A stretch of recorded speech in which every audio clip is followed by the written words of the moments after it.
Assalamualaikum warahmatullahi wabarakatuh. Alhamdulillah, asyhadu an la ilaha illallah wa asyhadu anna Muhammadan Rasulullah. Allahumma salli ala Muhammad wa ala alihi wa ashabihi ajma'in, amma ba'du. Hello everybody, my name is Ardani Zuhra. I am from Muhammadiyah 1 Middle School in Sidoarjo.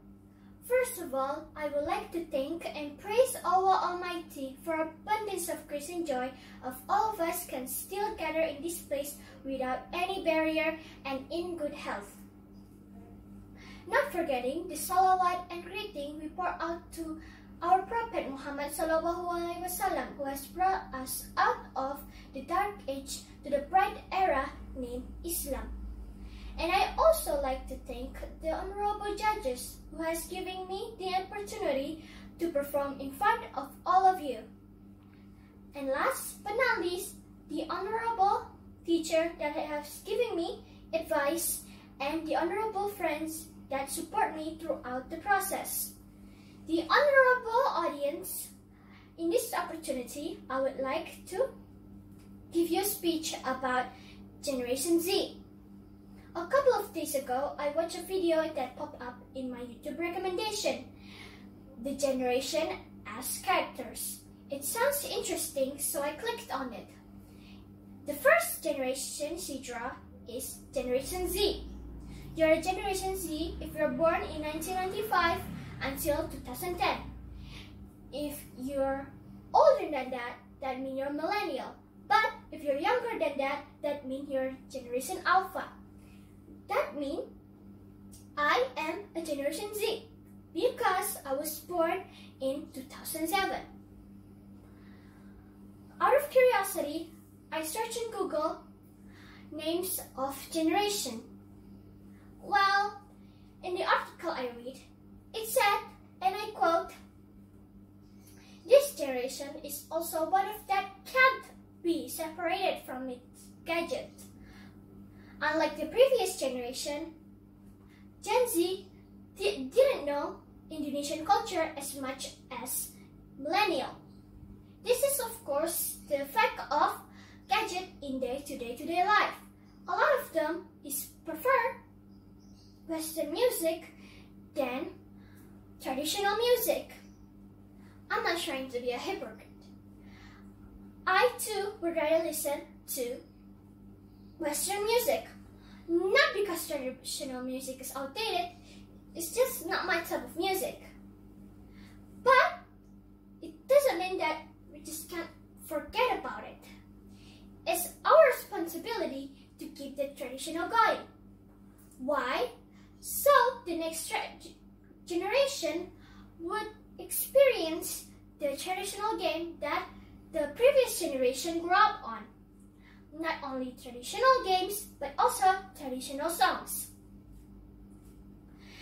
Because of keeping the tradition going, you're also respecting the hero that has sacrificed their life for our safety and freedom. Another way to respect the hero is to become a good leader for future and previous generation. In the same article I read, Gen Z is ambitious and their level of technical knowledge and language are pretty high. Therefore, Gen Z is good for working. In other words, Gen Z is the most influential generation than others. You can translate it that Gen Z is a good leader, would be a good leader because smarter people are being chosen to be leader. However, it doesn't mean that it's the only thing that you need to prepare to become a leader.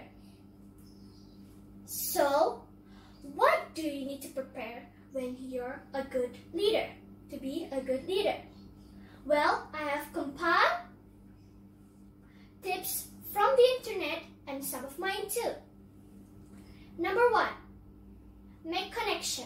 It's important to make connection because connection, we can understand each other much more better, and if there is any misunderstanding, we can fix it right up. Number 2, set goals.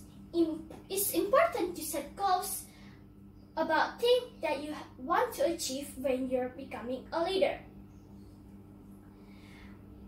Third,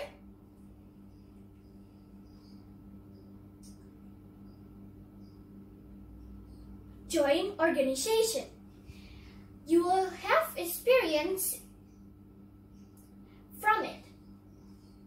You will learn much more better if you experience it firsthand.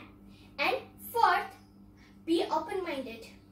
Often we forget that there is various opinion on something. Just because you have an opinion on something, it doesn't mean that it's the only opinion or the only right opinion.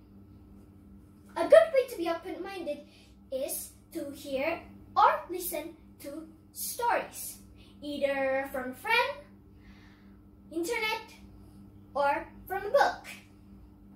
This will help you to understand how some people act in different ways. So, in other chance, you can meet someone that maybe resemble the same with the person that you heard a story about. And that will be the end of my speech. It's a blessing to perform in front of all of you. Not every day I could do this. Once again, I would like to thank the judges for giving this opportunity to me and for all of you listening. I'm sorry if I make any mistake, and I'm also sorry if I offended anyone. Once again, thank you so much for listening. Wassalamualaikum warahmatullahi wabarakatuh.